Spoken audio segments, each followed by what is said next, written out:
सगळ्यांनी जरा ताठ बसा. ताठ बसण्याचं महत्व फार मोठं आहे. अगदी थोडक्यात सांगतो, भगवान श्रीकृष्णांनी गीतेमध्ये ताठ बसायला सांगितलंय. तुम्ही म्हणाल कुठं सांगितलं असं? तर त्याचा श्लोक आहे, समम काय शिरो ग्रीवन धारयन न चलम स्थिरम. समम काय शिरो ग्रीवन म्हणजे काया म्हणजे पाठीचा मणका, शिर म्हणजे मस्तक आपलं डोकं, आणि ग्रीवा म्हणजे आपली मान. समम काय शिरो ग्रीवन धारयन न चलम स्थिरम. धारणा करून बसावं की प्रार्थना होईपर्यंत मी ताठच बसणार आहे. आणि त्याचं मूळ कारण योगशास्त्रात सांगितलेलं आहे की आपण ज्या क्षणी ताठ बसतो त्या क्षणी आपल्या पोटात आपले फुफ्फुस आणि आपली आतडी यांच्यामध्ये जो डायफ्राम नावाचा पडदा आहे तो खाली जातो. ताठ बसलं की तो खाली जातो आणि मग आपल्या फुफ्फुसांना अधिक उघडायची जागा मिळते. म्हणजे मोठा श्वास घेता येतो आपल्याला, आणि मोठा श्वास घेतला की ऑक्सिजन लेव्हल आपली वाढते. ऑक्सिजन लेव्हल वाढली की आपली सजगता वाढते. सजगता वाढवणं म्हणजे योग. इतका साधं सोपं हे रिलेशन आहे. त्यामुळे जरा ताठ बसूया किमान प्रार्थनेपुरतं. आणि त्यानंतर अजून एक प्रयोग त्यांनी असा सांगितला की आपला जो श्वास आहे तो सम करायचा. समत्वाचं महत्व, फार महत्व या आजच्या अध्यायामध्ये आपण ऐकू, पण त्याची प्रॅक्टिस केली पाहिजे. असं ताठ बसण्याची पण प्रॅक्टिस केली पाहिजे. आणि त्यासाठी सोपा मार्ग हा आहे की आपण जनरली आपल्या हिप्सवर बसतो, त्याऐवजी आपण आपला सगळा अप्पर बॉडीचा जे वेट आहे, जे वजन आहे, ते आपण मांड्यांवर टाकायचं. असं केलं की मागे टेकावं लागत नाही आणि माणूस ताठ बसतो. आणि मग त्यांनी सांगितलं की प्राणापानौ समौ कृत्वा, प्राण आणि अपान हे समान करून टाक. प्राण म्हणजे बाहेर जाणारा श्वास आणि अपान म्हणजे आत येणारा श्वास. ज्यावेळेस आपण प्रार्थना म्हणू त्यावेळेस ती 4 चरणांमध्ये असेल. वसुदेव सुतं देवम कंस चाणूरमर्दनम, या 2 चरण आहेत. वसुदेव सुतं देवम, इथे श्वास आत गेला पाहिजे. आणि कंस चाणूरमर्दनम म्हटलं की श्वास बाहेर आला पाहिजे. म्हणजे प्राण आणि अपान आपले समान करून टाकायचं. असं 2 वेळा होईल. मग परत 2 वेळा मी गुरुर ब्रह्मा गुरुर विष्णू म्हणेन, त्यावेळेस पण परत असं होईल. त्यामुळे असं केलं की आपली ऑक्सिजन लेव्हल वाढते. म्हणजे तुमची एकाग्रता वाढेल आणि मी जे काही बोलणार आहे ते तुम्हाला नीट कळेल. आणि ते नीट कळावं म्हणून व्यवधानं सगळी जी आहेत ना ती सगळी बंद करावी लागतात. असं म्हटलंच आहे तिथे, म्हटलं भगवद्गीताच सांगतोय मी, माझ्या मनाचं काहीच सांगणार नाहीये. दिशश्चा नवलोकयन असा शब्द आहे. बाकी सगळ्या दिशा बंद करून टाकायच्या. न अवलोकयन, त्याचं अवलोकन करायचं नाही. बाकी सगळ्या दिशा बंद करून टाकायच्या. आता आपली एकच दिशा उरली आहे, ते म्हणजे आपला मोबाईल, आणि आपलं सारखं लक्ष तिकडे जातं.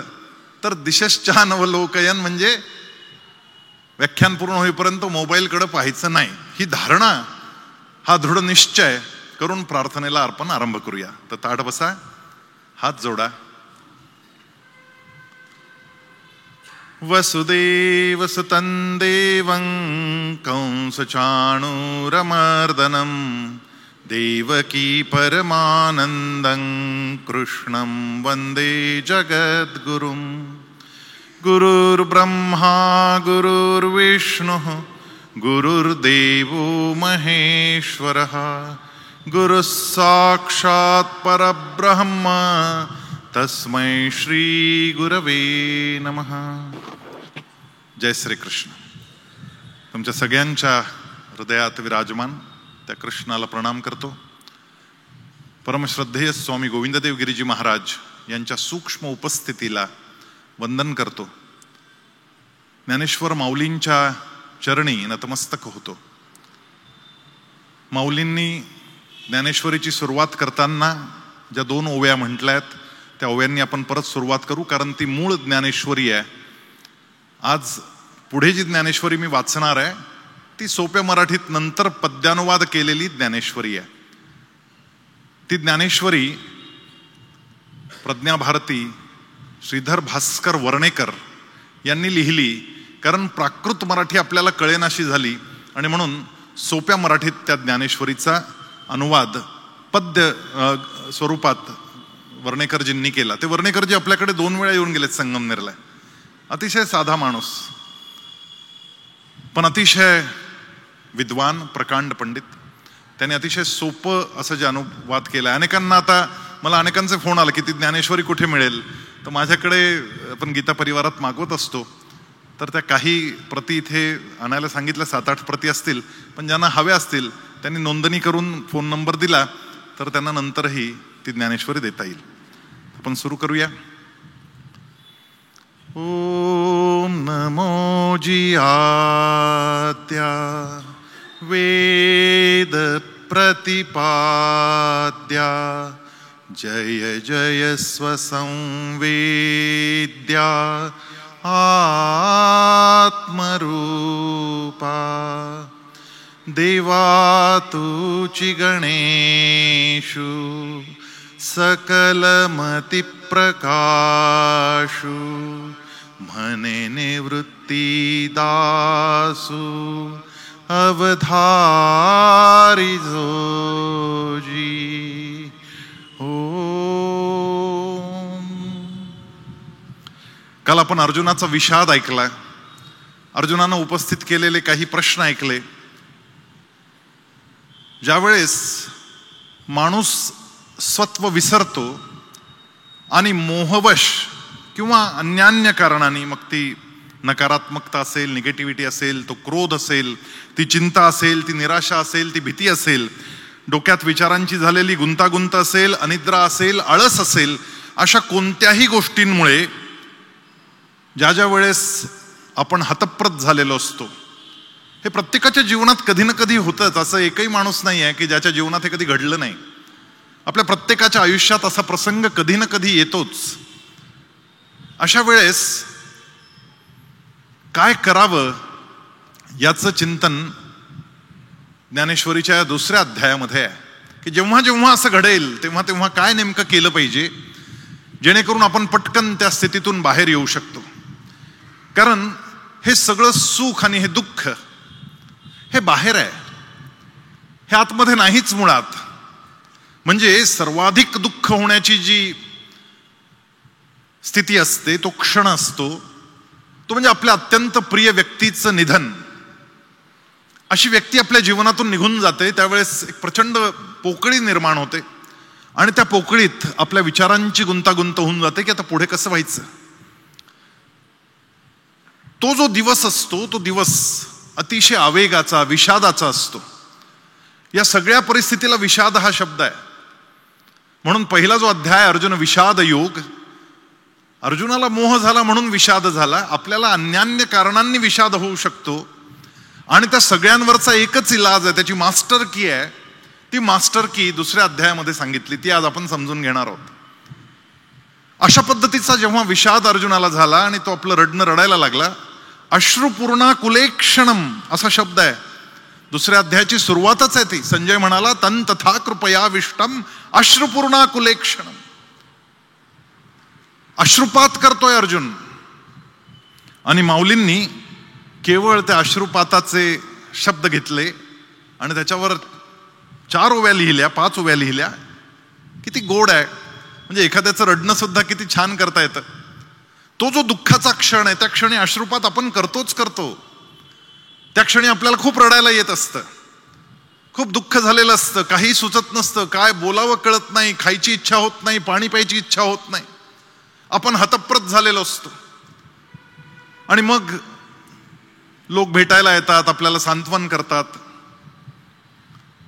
त्या स्थितीतले 10-12 दिवस निघून जातात. मग लोकांचं येणं थांबतं आणि आपणही थोडे सावरतो. मग हळूहळू ते सावरत सावरत जेव्हा महिना उलटतो त्यावेळेस क्वचित कधीतरी आठवण येते आणि आपल्याला परत डोळे भरून येतात. पण साधारणपणे वर्ष पूर्ण होत आलं की तोपर्यंत ही जी आपली स्थिती असते ही कमी कमी कमी होत जाते. वर्षश्राद्धाच्या दिवशी तो आवेग नसतो, आठवण असते, दुःख असतं, पण तो आवेग संपलेला असतो, तो विषाद राहिलेला नसतो, तो शोक राहिलेला नसतो, दुःख असतं मनामध्ये. आणि 2-3-4 वर्ष गेली की हळूहळू ते दुःखही मावळत जातं, कमी कमी होत जातं. म्हणजे दुःख ही नश्वर गोष्ट आहे, ती कधीतरी थांबते, कधीतरी तिचा अंत होतो. तशीच सुख ही सुद्धा नश्वर गोष्ट आहे, सुखाचाही अंत होतो कधीतरी. आणि या ज्या बाहेरून येणाऱ्या गोष्टी आहेत, म्हणजे सुखही बाहेर आहे आणि दुःखही बाहेर आहे. मग जी गोष्ट 3-4 वर्षात घडते आहे, ती गोष्ट आपल्याला 3-4 मिनिटातही घडवता येते. ते मनाचं समत्व सहजपणे साधता येतं, आणि ते कसं साधायचं याचे मंत्र या दुसऱ्या अध्यायामध्ये दिले. अर्जुन विषाद करतोय, अर्जुन रडतोय, अर्जुन बोलतोय. आणि पहिल्या अध्यायात भगवंतानं एक शब्द उच्चारला नाही, कारण असं दुःख ज्यावेळेस कोणीतरी व्यक्त करत असतं त्यावेळेस जवळच्या माणसांनी ऐकून घ्यायचं काम करायचं असतं. त्याच्या मनातल्या सगळ्या भावभावनांचा कल्लोळ हा सहज स्वीकारायचा असतो. अर्जुन सावरलेला नाही आहे, अर्जुन रडतोय. आणि माऊली म्हणतायत, मग संजय म्हणे राया ते ऐकतो पार्थ तेथे, शोकाकुल रुदनाने करीत असे, ते कुळ पाहुणी समस्त प्रेम उपजले अद्भुत, त्याने द्रवित झाले चित्त, ते कैसे जैसे मीठ विरघळते जळात, किंवा अभ्र विरते वाऱ्यात, तैसे अर्जुनाचे सधीर चित्त विरघळले प्रेमाने. म्हणून करुणेने ग्रासला अतिम्लान दिसू लागला, जणू कर्दमामध्ये रुतला राजहंस. त्यापरी तो पंडुकुमार झाला शोकमोहे अतिजर्जर, ते पाहून शारंगधर बोलले काय. काय सुंदर उपमा आहेत. जणू काही पाण्यात मीठ विरघळावं, पाण्यात टाकल्या टाकल्या मीठ दिसेनासं होतं. तसं अर्जुनाचं सगळं धैर्य, त्याचं पुरुषत्व, त्याचं वीरत्व, त्याचा सगळा पराक्रम विरून गेला ज्या क्षणी त्यानं समोर सगळ्या अपतेष्ठांना पाहिलं. जसे हवेचा झोका आला की आकाशातले ढग हे पसरून जातात, तसं काही त्याच्या बाबतीत घडलं ज्या क्षणी त्यानं द्रोणाचार्यांना आणि भीष्माचार्यांना समोर उभं पाहिलं. आणि जणू काही एखादा राजहंस तलावात विचरण करत असताना अचानक तो कमळांच्या दलदलीमध्ये जावा आणि तिथेच ऋतून बसावा, अशी त्या अर्जुनाची अवस्था झाली. आणि तो अर्जुन हतप्रत झाला. हे सगळं पाहिल्यानंतर कृष्णाच्या मनात आलं, आता काय करावं याचं. ज्या क्षणी पुरुषत्व गाजवावं, शरवर्षा करावी, बाण चालवावेत, अशा क्षणी याच्या मनात हा मोह उत्पन्न झाला. आता करावं काय. आणि मग भगवंतानं बोलायला सुरुवात केली. कुतस्त्वा कश्मलमिदं विषमे समुपस्थितम अनार्यजुष्टमस्वर्गम अकीर्तिकरम अर्जुनम. अरे काय अकीर्ती करणारे विचार तुझ्या मनामध्ये येत आहेत. म्हणे अर्जुन येथे रणात, हो शोक मोह काय उचित, तू कोण आणि तुझे चित्त चिंतित आहे काय हे. अर्जुना तू करी विचार, तुझ कारुण्ये दीन केले फार, काय सूर्यास अंधकार ग्रासेल कधी, काय मेघास भीतो पवन, किंवा अमृतास येते मरण, अग्नीस केव्हाही इंधन गिळते काय. पाणी विरले का मिठाने, की कालकूट मरते संसर्गाने, किंवा भुजंग कधी बेडकाने गिळला का. सिंहासी झुंजला कोल्हा, ऐसा प्रसंग कधी घडला, परी तो तूच खरा केला आज येथे. काय उपमा आहेत. माऊली म्हणतायत, अरे काय झालं तुला. या सूर्याला अंधकारानं ग्रासलं, असं रडतोयस तू. मेघाला जे ढगांना कधी वारा घाबरतो का. अरे अमृताला कधी मरण येतं का. आणि अग्नीला इंधन कधी जाळू शकतं का. अग्नी इंधनाला जाळते आणि तुझ्या बाबतीत उलट घडायला लागलंय. अरे पाण्यात मीठ विरघळतं, पाणी नाही विरघळत मिठात. आणि कालकूट संसर्गानं मरत नाही.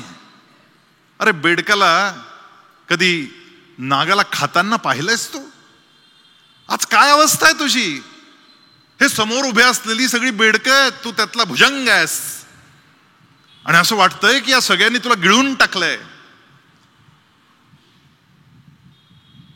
सिंहाशी कधी कोल्हा झुंजलाय का रे? अरे कोल्हा सिंह समोर उभा दिसला तरी त्याची गाळण उडते भीतीनं. आणि कौरवांची ती अवस्था झालेली आहे. आणि असं असताना तुझ्या मनात अशा पद्धतीचे विचार येत आहेत. हा निव्वळ मूर्खपणा. हा शब्द माझा नाही. सोड हे मूर्खपण, उठ घे धनुष्यबाण, संग्रामी हे करुणपण व्यर्थ तुझे. ज्यावेळेस संग्राम करायचा आहे तेव्हा असा मूर्खपणा तुझ्या मनात आला कसा? अर्जुन इथे शब्द फार कठोर वापरलेत. मूळ गीतेमधले शब्द तर अतिशय कठोर आहेत. अर्जुनाला क्लैब्य हा शब्द वापरला. क्लैब्यम मास्मग्गमः पार्थ नैतत्वयुपपद्यते क्षुद्रम हृदय दौर्बल्यम त्यक्त्वोत्तिष्ठ परंतप. आणि या क्लैब्य शब्दाचा अर्थ आहे नपुंसक. असा कठोर आणि टोकदार शब्द वापरलाय गीतेनं. परंतु माऊली मायाळू आहे, आई असे शब्द नाही वापरू शकत. आणि त्यामुळं मी शोधत राहिलो की हा शब्द माऊलींनी त्याचा अर्थ कसा काढला. माऊलींनी त्या शब्दाला स्पर्श नाही केला. काय आईचं हृदय असतं ना, की असा एखादा शब्द आपली ज्ञानेश्वरी वाचताना कुणाच्या मुखात सुद्धा येऊ नये. या मायेनं माऊलींनी तो शब्द गाळून टाकला. पण माऊली चिडलेले आहेत, म्हणजे कृष्ण चिडला हे लक्षात येत होतं.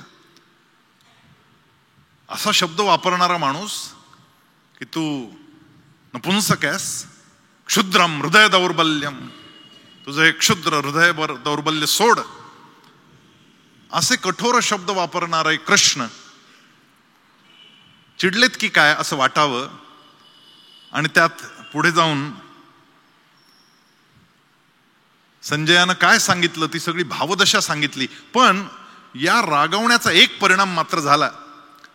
आत्तापर्यंत अर्जुन या सगळ्या अपतेष्ठांची नावं घेत होता की हे माझे मामा आहेत, हे माझे श्वशुर आहेत, माझे सासरे आहेत, हे माझे सगळे भाऊ उभे आहेत समोर, दुर्योधन दुःशासन, यांना कसं मारणार. पण कृष्णानं ज्यावेळेस थोड्या कठोर शब्दांचा वापर केला त्यावेळेस बाकीच्यांविषयी अर्जुनाच्या मनात असलेला संदेह थांबला. पण दोन व्यक्तींविषयी मात्र अर्जुन बोलतच राहिला. हे युद्ध नव्हे हा प्रमाद, ज्यासाठी आम्ही झालो प्रवृत्त, उघडपणे पूज्यांचा उच्छेद मांडला आम्ही. मात्या पित्यांची करावी सेवा, त्यांचा संतोष वाढवावा, पुढे त्यांचाच वध करावा कैसा स्वहस्ताने. करावा संत वृंदास नमस्कार, किंवा पूजा सत्कार, ते सोडून निंदा प्रहार, स्वमुखे कैसे करावा. तैसे गोत्रगुरु हे आमचे, हे पूज्य आम्हास नित्याचे, अत्यंत ऋण या भीष्म द्रोणाचे मजवरी आहे. ज्यांचे वैर स्वप्नातही करू शकत नाही आम्ही, आता त्यांचाच घातही कैसा करावा. अर्जुनानं बाकीच्यांची काळजी किमान सोडली. पण या दोन लोकांविषयी अर्जुनाचं मन अजून काही मानत नाहीये. ज्यांच्या अंगखांद्यावर खेळलो मी लहानपणी, सगळे हट्ट पुरवून घेतले ज्यांच्याकडून, ते आमचे आजोबा.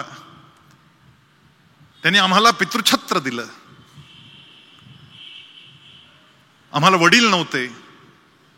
आणि अशा आम्हा अनाथांना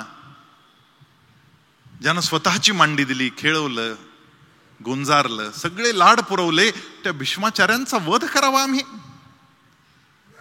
आणि द्रोणाचार्य ते तर महान आहेत. इथे गंमत आहे, म्हणजे द्रोणाचार्यांनी अनेक उपद्व्याप असे केलेले आहेत की त्यांना महान म्हणावं की नाही हा प्रश्न आहे. तुम्हाला असं वाटेल की द्रोणाचार्यांना सुद्धा नरोवा कुंजरोवा हा प्रसंग तुम्हाला माहिती आहे सगळ्यांना, की ज्या वेळेस सेनापती द्रोण झाले आणि काही केलं त्यांना पराभूत करणं शक्य होत नव्हतं, त्यावेळेस कृष्णानं एक कल्पना सांगितली, एक अशी आयडिया दिली की द्रोणाचं मनोधैर्य खच्ची करा. आणि त्यासाठी एक अवई उठवली गेली, अश्वत्थामा हतः, अश्वत्थामा मेला. ज्या स्वतःच्या मुलासाठी, अश्वत्थामासाठी कौरव पांडवांची नोकरी पत्करलेले द्रोणाचार्य अश्वत्थामा मेलाय हे ऐकल्यानंतर त्यांचा धीर खचेल आणि त्यांचं युद्ध थोडं सौम्य होईल म्हणून अश्वत्थामा हतः अशी हकाटी पिटायची. पण कृष्णाला सगळ्यांचे स्वभाव माहीत होते आणि कृष्णाला माहीत होतं की या सगळ्यांमध्ये एकच थोडासा वेडसर आहे, अति धर्मनिष्ठ धर्मराज युधिष्ठिर. हा कधी खोटं न बोलणारा माणूस आणि याच्याकडे चौकशीला द्रोणाचार्य नक्की जाणार हे माहिती आहे. आणि म्हणून आदल्या दिवशी रात्रीच शिकवणी घेतली की द्रोणाचार्य तुझ्याकडे येतील आणि तुला विचारतील, अश्वत्थामा हतः हे सत्य आहे का, तो मेला हे खरं आहे का. तू म्हणायचंस, कारण हत्ती मेला आहे ना, अश्वत्थामा नावाचा हत्ती मेला आहे. त्यावेळेस तू म्हणायचं अश्वत्थामा हतः. म्हणे खोटं नाही बोलणार मी. नाही म्हणे, मी तुला खोटं बोलायला सांगणार पण नाही. मला माहिती आहे तू धर्मराज आहेस, तू कधीच खोटं बोलत नाहीस. फक्त पुढची ओळ जी आहे ना, ती सत्य ज्यावेळेस तू सांगशील ते थोडं हळू सांग, एवढंच. अश्वत्थामा हतः हे मोठ्यानं सांगायचं आणि नरोवा कुंजरोवा, नर मेला की कुंजर म्हणजे हत्ती मेला, हे हळूच सांगायचं. ऐकू जाणारच नाही इतकं हळू सांगायचं, म्हणजे तू खरंही बोलशील आणि माझं कामही होईल. युधिष्ठिरानं मान्य केलं ते, परंतु तरी देखील कृष्णाचा भरोसा नाही त्याच्यावर. आणि म्हणून ज्या क्षणी कृष्णानं पाहिलं की द्रोणाचार्य धावत पळत अश्वत्थामाच्या मृत्यूची बातमी ऐकल्यानंतर धर्मराज युधिष्ठिराजवळ गेलेत. यांनी पांचजन्य बाहेर काढला आणि एवढ्या मोठ्यानं फुंकला की तो काय बोलेल याला ऐकूच नाही गेलं पाहिजे. कृष्ण कमालीचा कळसूत्री आहे, अद्भुत आहे.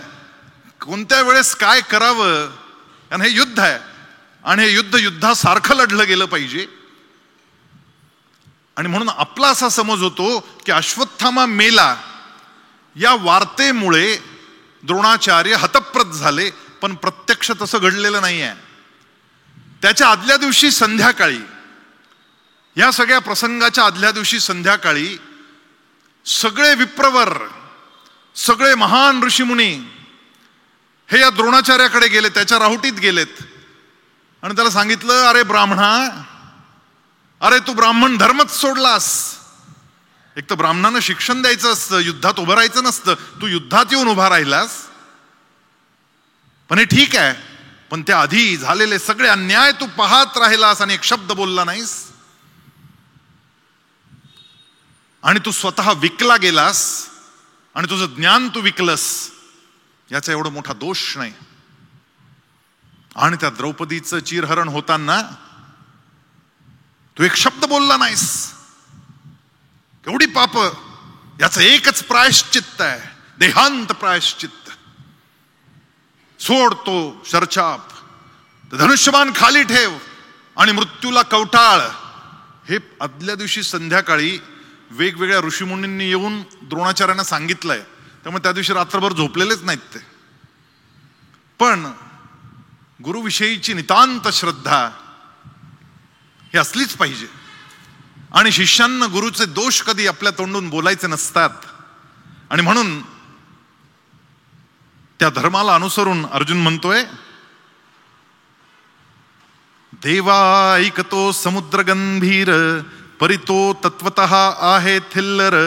पर्या द्रोणाचे अंतर न होते क्षुब्ध, हे अपार जे गगन त्याचेही करवेल मापन, परी अगाध आणि गहन हृदय याचे अमृतही विटेल किंवा वज्रही फुटेल, परी प्रयत्नानेही न भंगेल मनशांती द्रोणाची, माते वाचून इतरांची माया व्यर्थ हे सत्यची, परी द्रोणाचार्य ही मायेची साक्षात मूर्ती. द्रोणाचार्य माझ्यासाठी आईसारखे आहेत. कृष्णा सांगू तुला, त्यांचं अश्वत्थामावर प्रचंड प्रेम आहे मला माहिती आहे, परंतु अश्वत्थाम्याला जी विद्या त्यांनी शिकवली नाही ती विद्या त्यांनी मला शिकवली आहे. आपल्या पुत्रापेक्षा जास्त प्रेम माझ्यावर केलं या द्रोणाचार्यांनी, आणि यांच्यावर बाण चालवायचं. हे काय सांगतोयस तू मला?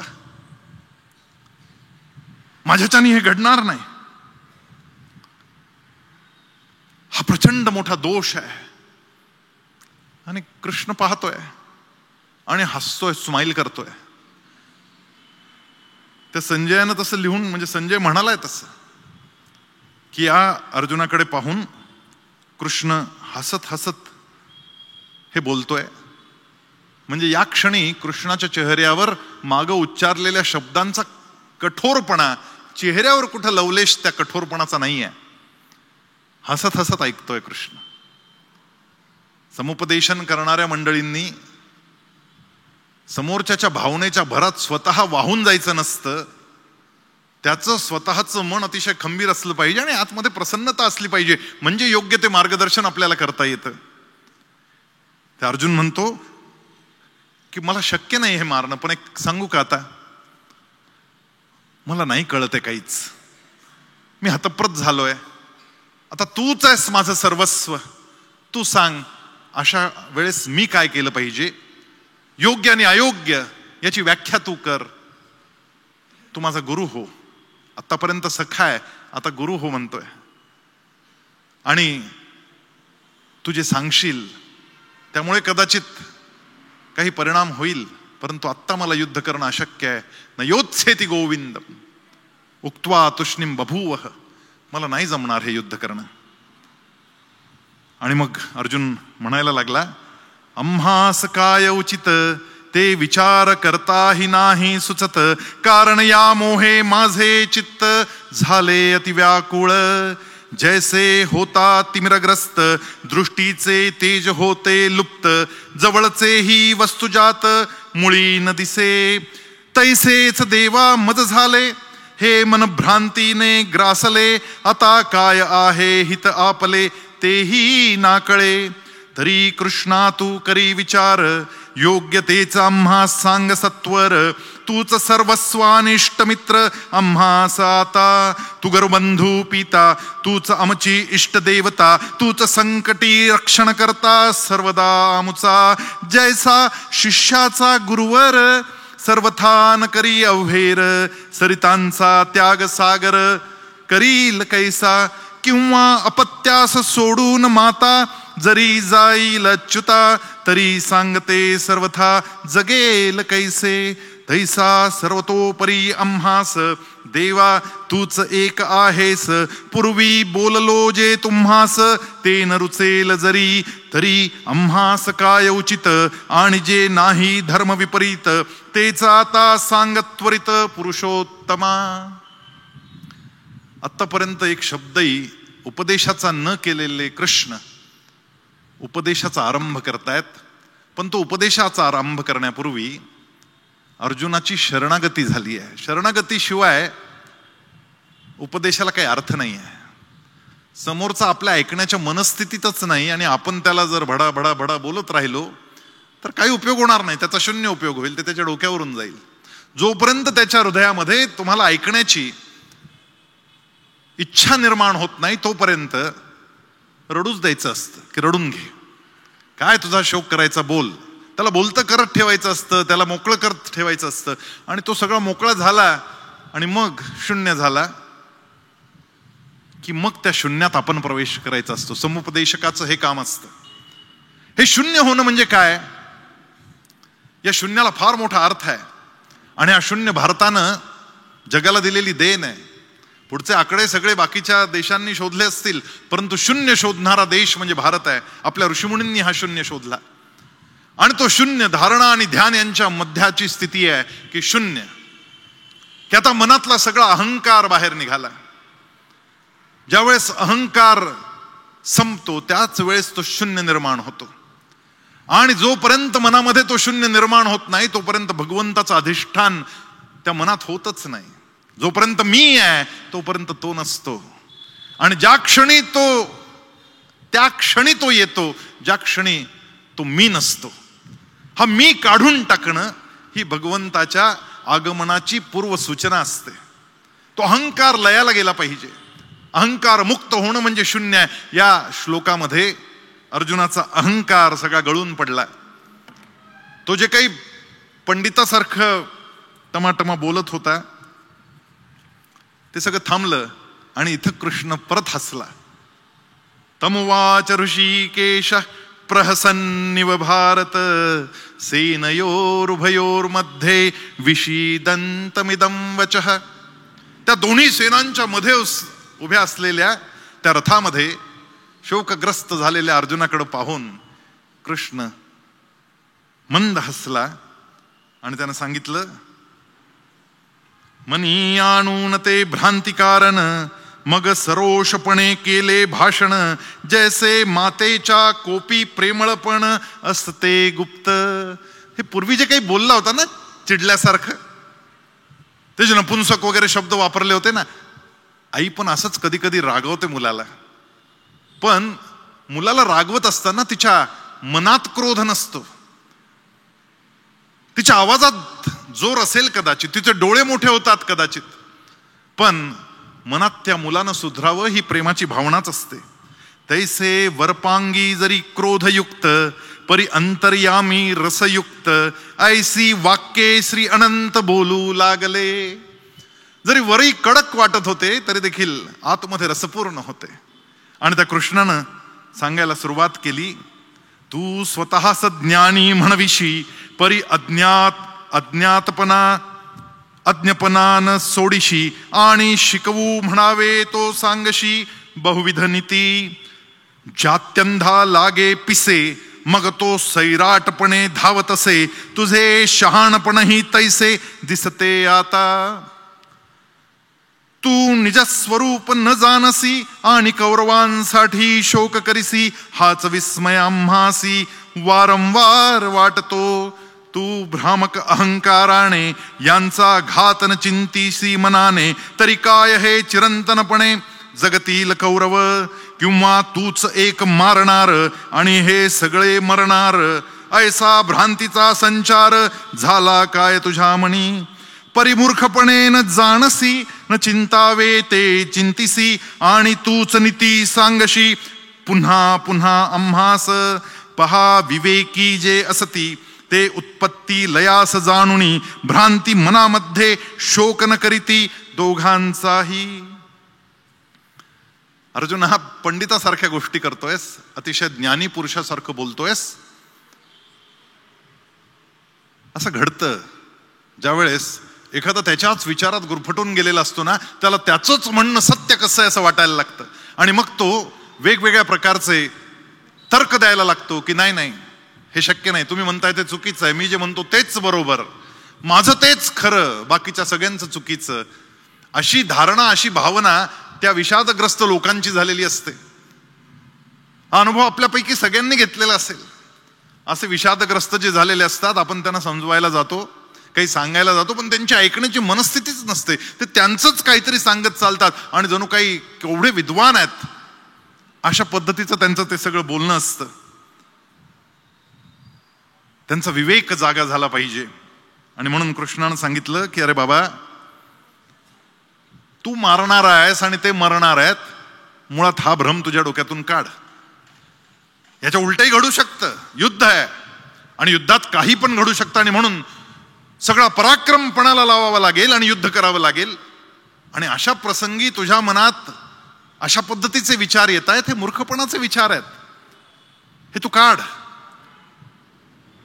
ना तू मरणार आहेस ना ते मारणार आहेत. अरे मरत नाही रे बाबा कोणी, आणि तू मारल्यामुळे ते मरतील हा तुझा दुसरा मोठा भ्रम आहे. याचं कारण तुला मायेनं ग्रासून टाकलंय. हे उपजे आणि नाशे ऐसे माया योगे दिसे, परी आत्मतत्व जे असे ते अविनाशीच. जैसे वायूने जळ हलविले आणि ते तरंगाकार झाले, तरी काय तेथे उत्पन्न झाले ऐसे म्हणावे. जरी वायूचे स्फुरण थांबले आणि उदक सहज सपाट झाले, तरी काय नष्ट झाले सांगते ते. हवा आली आणि पाण्यात तरंग निर्माण झाले, लाटा निर्माण झाल्या, आणि मग हवा थांबली आणि लाटा परत विरून गेल्या. यात ना लाटा निर्माण झाल्या ना विरून गेल्या. जे पाणी जेवढं होतं तेवढंच राहिलं, त्यात काही वाढलंही नाही आणि काही कमी झालं नाही. क्षणभर त्या लाटा वर आल्या आणि नंतर विरून गेल्या. तसं मानवी जीवन आहे रे. आपण जन्माला येतो आणि मरतो, एक लाट वर येते आणि परत विसरून जाते, खाली मिसळून जाते त्या सागरामध्ये. तसं प्रत्येकाचं जीवन असतं. आणि त्यामुळे तू हा सगळा डोक्यातून विचार काढ की तू मारणार आहेस आणि ते मरणार आहे, हे सगळं नियतीनं आधी ठरवून ठेवलंय. आणि पुढं तर 11व्या अध्यायामध्ये कृष्णानं सांगितलं, अरे मीच मारलेत ते सगळे.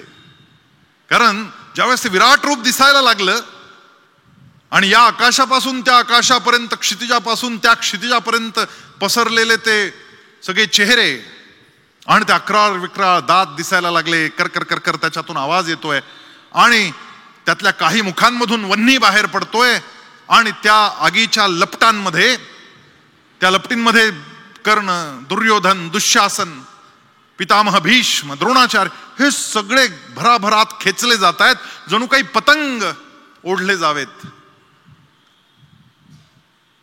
अग्नीच्या ज्योतीमध्ये. तसे हे सगळे ओढले जात आहेत आणि मग कृष्ण त्यांना जाळून टाकतोय आणि मग राहिलेलं जे काही ते चावून चावून करकचून चावतोय आणि त्या कृष्णाच्या मुखातून रक्ताचे ओघळ बाहेर पडतायत.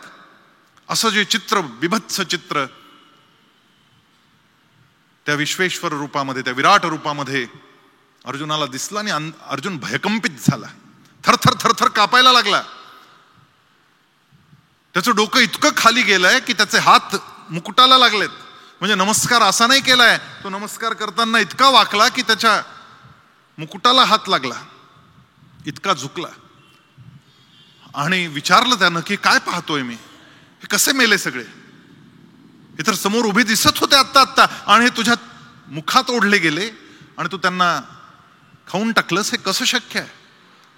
त्यावेळेस त्या विराट रूपात असलेल्या कृष्णानं उत्तर दिलं, द्रोणंच भीष्मंच जयद्रथंच कर्णं तथान्यानपि योधवीरान मया हतांस्त्वं जहिमा व्यथिष्ठा युद्धस्व जेतासि रणे सपत्नाम. अरे मीच मारलेत ते सगळे. तुला काय वाटतं तू मारणार आहेस यांना?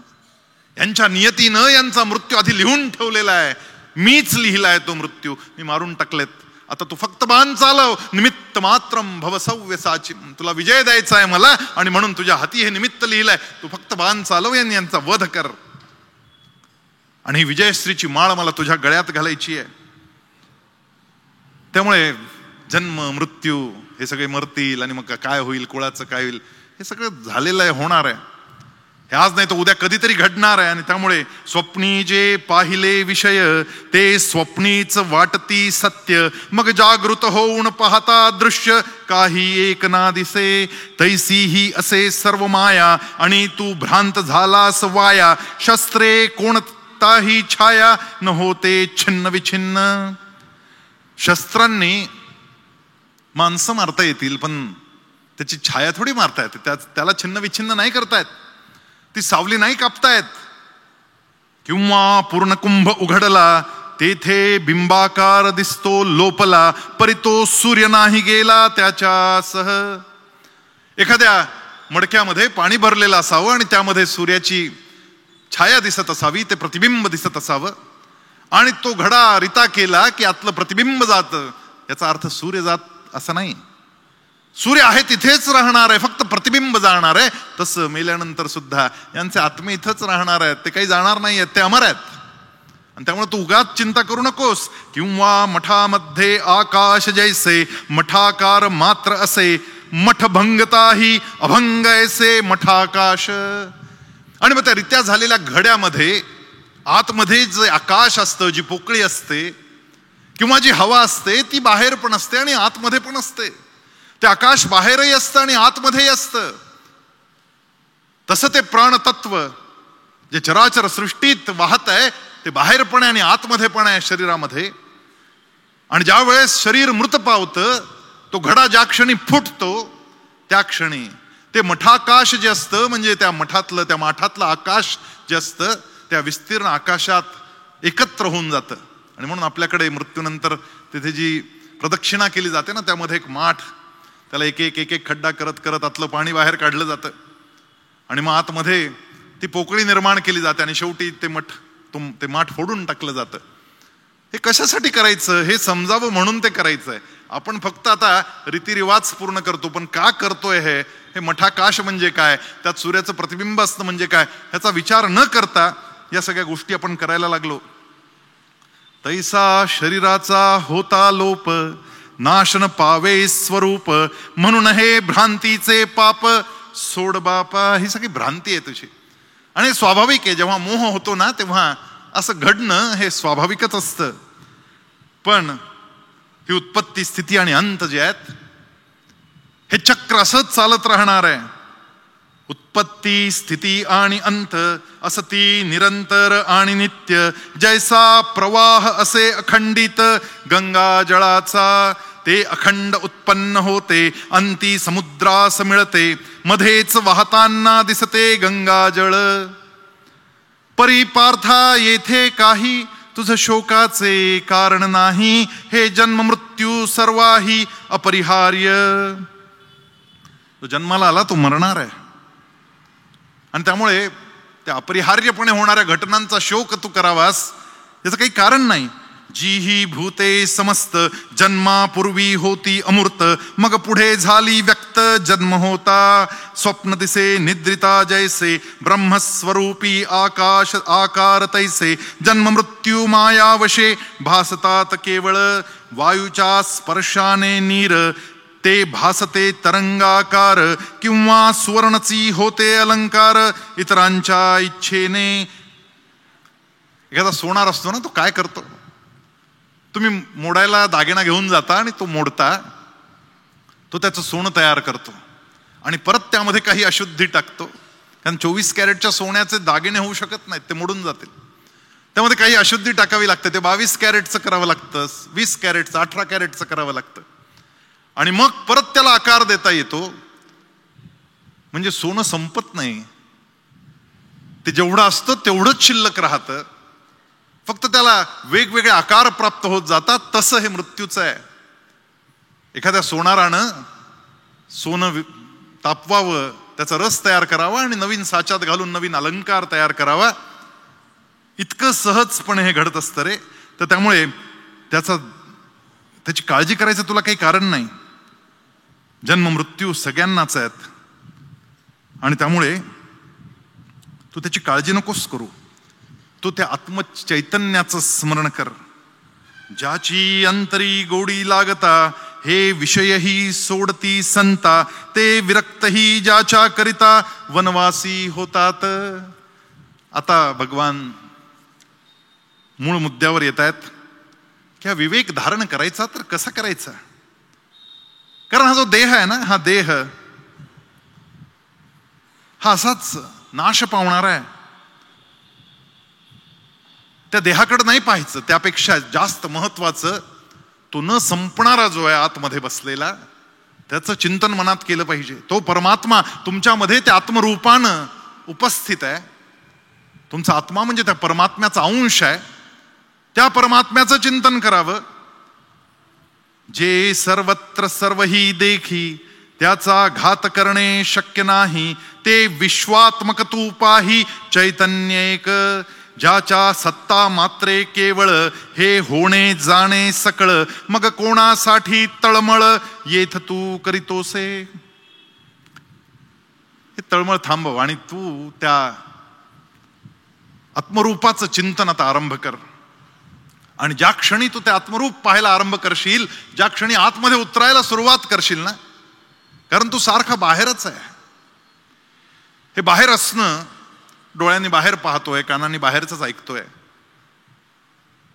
सारखा बाहेर आहे, तुझा प्रवाह हा सारखा बाह्य आहे, तो आतमध्ये वळवला पाहिजेस. ही धारा तुझी जी अखंड बाहेर वाहते आहे, त्याला उलट कर, आतमध्ये त्याला प्रविष्ट कर. ती जी धारा आहे, त्या धाराचा उलटा शब्द तयार होतो राधा. तू राधा बन आणि त्या आत्मरूप कृष्णाचं चिंतन आरंभ कर, म्हणजे मग तो प्रकट होईल आणि तुला ते दिसेल. जे सर्वत्र सर्वही देही, ज्याचा घात करणे शक्य नाही, ते विश्वात्मक तू पाही चैतन्य एक. ते चैतन्य बघ तू. हे मरणार आहे, तू मारणार आहे, किंवा तू मरणार आहे, हे मारणार आहे, सगळं ठेव बाजूला. हे काय घडणार आहे नेमकं हे समजून घे. आणि मग पुढचा युक्तिवाद कृष्णानं आरंभ केला. या ठिकाणी 3 युक्तिवाद त्याचे संपलेत, की हे तुझं मूर्खपणा आहे, हा सोड. मग त्यानंतर सांगितलं आत्मा अमर आहे, तू काही मारणार नाहीस, वगैरे वगैरे सांगत आला. आणि मग नंतर मुद्द्यावर आला की अरे तुला एक गोष्ट सांगू का, हे सगळं विसर, तू धर्माच्या मार्गावर चालायचंयस ना तुला. म्हणाला हो. मग धर्माच्या मार्गावर चालायचं असेल तर तुझा स्वधर्म काय ते तुला ओळखता आला पाहिजे. आणि संपूर्ण ज्ञानेश्वरी काल सांगितल्याप्रमाणे ध ला सुरू होऊन म ला थांबते, धर्माची व्याख्या करते. ती धर्माची जी व्याख्या आहे ती नेमकी काय? स्वधर्ममपि चावेक्ष न विकंपितुमर्हसि, धर्म्याधी युद्धात श्रेयोन यत क्षत्रियस्य न विद्यते. अरे तू क्षत्रिय आहेस. बरं, क्षत्रिय म्हणजे जन्मानं नाही बरं का, म्हणजे जन्म क्षत्रियाच्या घरात झाला म्हणून तो क्षत्रिय असं नाही आहे. आता द्रोणाचार्यांचा ब्राह्मणाच्या घरात जन्म झालाय, रावणाचा सुद्धा ब्राह्मणाच्या घरात जन्म झालाय, पण तो झाला राक्षस. त्यामुळे जन्मानं नाही, कृष्णाने सांगितलं हे जे चातुर्वर्ण आहेत हे जन्मावर ठरतच नाहीत मुळी. चातुर्वर्ण्यम मया सृष्टवम गुण कर्म विभागशः. गुण आणि कर्म यांच्यावर आधार देऊन चातुर्वर्ण्यांची मी रचना केलेली आहे. जन्म हा शब्द वापरलेलाच नाही. चातुर्वर्ण्यम मया सृष्टवम गुणकर्म विभागशः तस्य कर्तारमपि मां विद्य कर्तारमव्ययम्. हे जन्मानं नाही होत. माझा स्वभाव काय याच्यावर हे ठरतं की तुझा वर्ण कोणता आहे. जात ठरेल कदाचित जन्मानं, परंतु वर्ण जो आहे हा वर्ण तुझ्या स्वभावानं ठरतो. आणि म्हणून स्वभाव जात जे गुण तुझ्यात आहेत त्या गुणांची कास धरली पाहिजेस. तू जरी इथून पळून गेला तरी सुद्धा असं नाही घडणार आहे की ते तुला सहज इथून जाऊ देतील. ते तुला जाऊ देणार नाही, मारूनच टाकणार आहेत तुला. पण युद्ध हे क्षत्रियाच्या जीवनात आलेला हा सुवर्ण क्षण असतो. आणि त्यामुळे तू अजून कान विचार करीशी, हे काय चिंतित असशी, स्वधर्म तो का विसरलाशी, जाने तरती मानव तरी स्वधर्म जो एक असे, तो सर्वथा त्याज्य नसे. मग कृपाळू पण धरून ऐसे, काय तू करशील व्यर्थ का होतो व्याकुळ. आपुला स्वधर्म पहा केवळ, ज्याचा योग्य करिता प्रतिपाळ. दोष नाही कदापि जैसे योग्य मार्गे चालता, अपायन घडे सर्वथा. किंवा दीप प्रकाशी चालता, अपघात नाही. त्याप्रमाणे पार्था स्वधर्माने वागता, सकळ कामनांची पूर्तता सहज होते. म्हणून विचार करी अर्जुना, की तुम्हा क्षत्रिया युद्धाविना इतर काही उचित ना. या जगात निष्कपट व्हावे अंतरी, घाव घालावे परस्परांवरी. तू जाणसी हे प्रत्यक्ष तरी, अधिक काय सांगावे. अरे क्षत्रियांचा धर्म असतो, त्यांनी लढायला पाहिजे. म्हणजे सीमेवरच्या एखाद्या सैनिकाने सांगावं, तिकडून तो अतिरेकी येतोय, आपल्या देशामध्ये प्रवेश करतोय, त्याला कसं काय मारू, किती गोंडस दिसतो पहा ना, काय त्याची छान दाढी, काय त्यानं टोपी घातली आहे, आणि त्याला मी मारू कसा. असं क्षत्रियानं म्हटलं तर तुम्ही काय कराल? त्या सीमेवरच्या सैनिकानं जर असं सांगितलं तर तुम्ही कानाखाली आवाज काढाल, तुला इथं ठेवलंय कशाला म्हणाल. त्याचा तो धर्म आहे आणि त्याचं काही वैर नाही येते येणाऱ्या माणसाशी. तो जो आतमध्ये प्रवेश करतोय त्याला तो ओळखतही नाही आहे, पण तो सीमा पार करून आतंकवाद वाढवायला जर इथे येत असेल तर त्याला गोळ्या घातल्याच पाहिजे जागीच. हे क्षत्रियाचं कर्तव्य आहे, हे त्या सीमेवर उभ्या असलेल्या फौजीचं कर्तव्य आहे, कारण तो क्षत्रिय आहे. आणि म्हणून अशा पद्धतीचं युद्ध ज्या वेळेस येतं ना, त्यावेळेस ती संधी असते, ती आपदा विपदा नसते. अर्जुना, हे जे युद्ध आत्ताचे ते उगवले दैव तुमचे, किंवा निधान सकळ धर्माचे प्रकटले आहे. काय युद्ध म्हणावे याला, जणू पाहून तुमच्या शौर्याला हा स्वर्ग उदयास आला मूर्तिमंत. किंवा तुझे गुण ऐकून ही कीर्ती आसक्त होऊन तुझकडे आली धावून स्वयंवरास. अरे तुझ्याशी लग्न करायला कीर्ती इथे येऊन उभी राहिली अरे तुझी.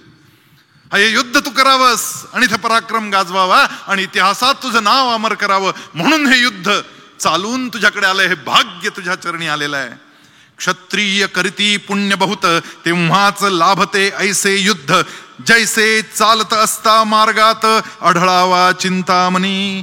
किंवा जांभईस मुख उघडावे, त्यात सहसा अमृत पडावे. तैसा संग्राम हा दैवे लाभलाय. अरे एखाद्याने उभाशी द्यावी आणि उभाशी देत असताना कोणीतरी त्याच्या तोंडी येऊन अमृत टाकावं, अशी संधी प्राप्त झाली रे तुला. आणि ही संधी अशीच नाही, मोठ्या भाग्यानं प्राप्त झाली आहे. आणि खरं तर अशी संधी प्राप्त व्हावी हे तुझं भाग्य आहे.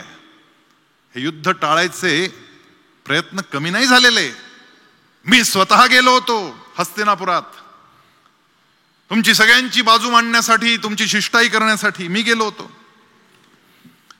त्यावेळेस त्या मूर्ख दुर्योधनानं काय केलं आठवतंय ना तुला? अरे तो मला बांधायला निघाला, मला अटक करायला निघाला होता. मी त्यांना सांगत होतो फक्त 5 गावं द्या, 5 गावं, नको अर्ध राज्य. आणि त्या मदमस्त अहंकारी दुर्योधनानं सांगितलं सुईच्या अग्रावर बसेल इतकी माती देणार नाही, 5 गावं कसली मागताय. आणि मला बांधायला निघाला होता तो. रामधारी दिनकर नावाचे कवी आहेत, त्याने अद्भुत कविता लिहिली. वर्षोंतक वन में घूम घूम बाधा विघ्नों को चूम चूम. सह धूप घाम पानी पत्थर पांडवाए कुछ और निखर. सौभाग्य न सब दिन सोता है, देखे आगे क्या होता है.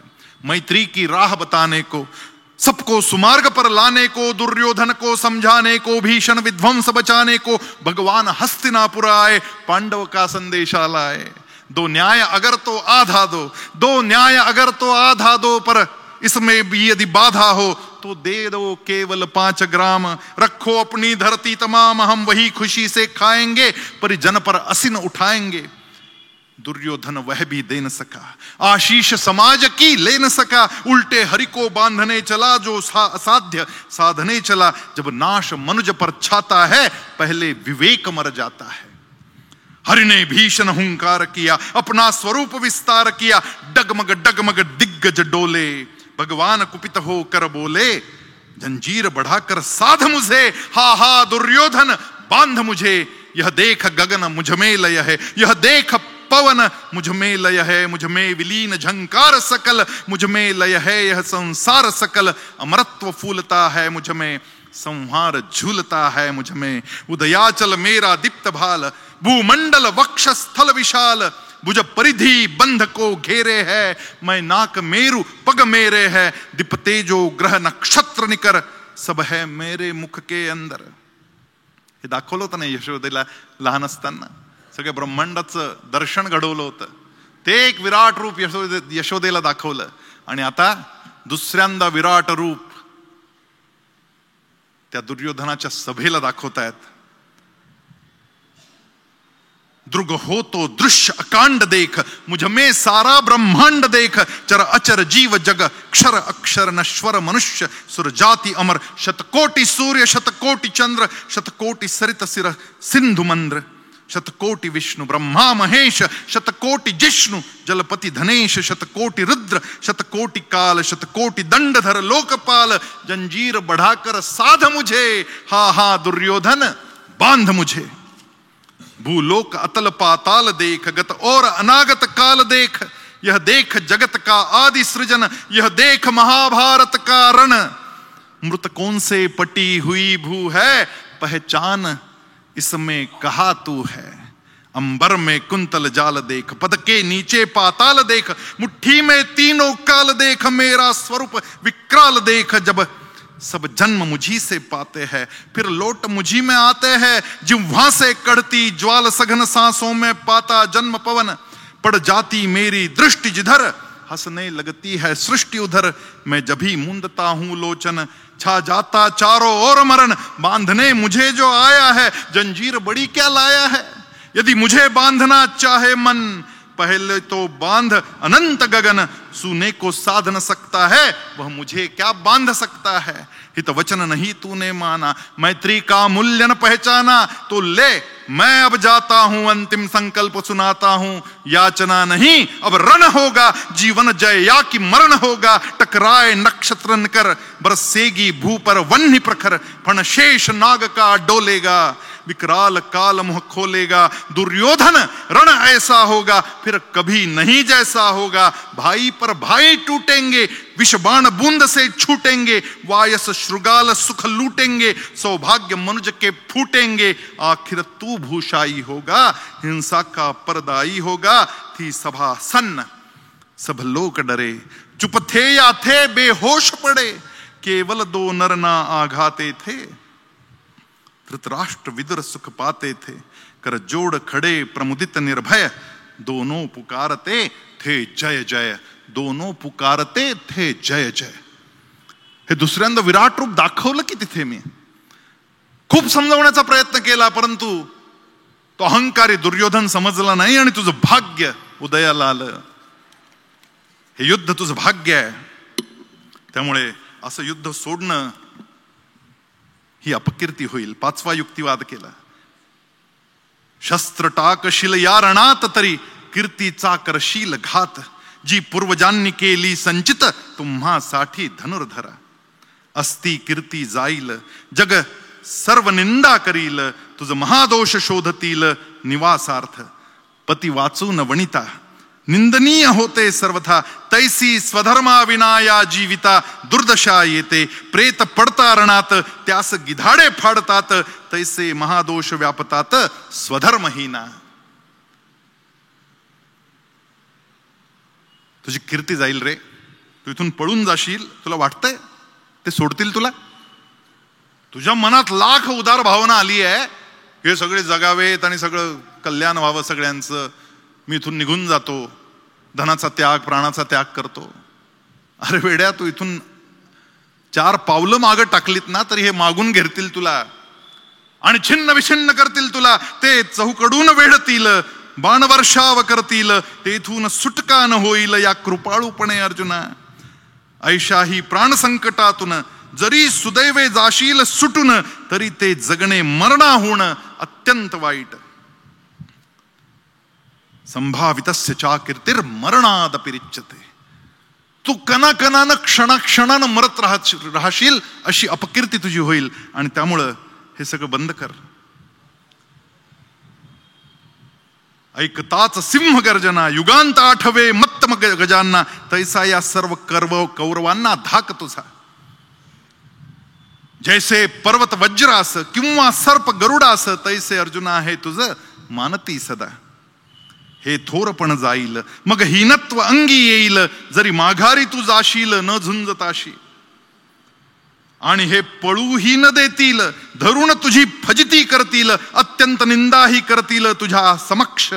ते ऐकून हृदय फुटावे. त्याहून शौर्याने कान लढावे. आणि विजयी होऊन भोगावे राज्य या पृथ्वीचे. अरे जिंकलास तर राज्य भोगणार आहेस. आणि मेला तरी प्रॉब्लेम नाही आहे. मेला तर स्वर्गात जाणार आहे. कारण रणामध्ये जो जिंकतो ना त्याला वीरगती प्राप्त होते. तो स्वर्गातच जातो. दोन्ही हातात लाडू आहेत तुझ्या. तू कुठं चालला पळून? एकतर लढून जिंक यांना किंवा लढता लढता वीरगतीला प्राप्त होय. एवढ्या 2च गोष्टी तुझ्या हातात आहेत. आणि सुख आणि दुःख हे बाहेरून येत आहे ना. त्याची काय काळजी करतोस? नो एंट्री कर. त्यांना आतमध्ये जाऊ द्यायचं नाही. मनाला स्पर्श करू द्यायचा नाही त्या दुःखाला आणि त्या सुखाला. सुख दुःखे समे कृत्वा लाभा लाभौ जया जयौ. अरे लाभ आणि अलाभ जय आणि पराजय या सगळ्यांना समान कर. आणि युद्धासाठी उभा राहा अर्जुना. सुखात संतोष मानू नये, दुःखात खेद मानू नये, इच्छा मनी धरू नये लाभा लाभाची. येथे आपणास विजय मिळेल किंवा सर्वथा देह जाईल, हे आधीच काही पुढील चिंतू नये. ऐसे सुदृढ असता म्हण न लागे दोषबंधन, म्हणून आता निभ्रांत होऊन युद्ध कर. आणि तुला एवढी काळजी करायचं कारण नाही, तू शंकराचा भक्त आहेस. शंकराशी युद्ध करता करता प्रेमानं शेवटी तू त्याला जिंकलंस आणि अनेक आयुध प्राप्त करून घेतलीस.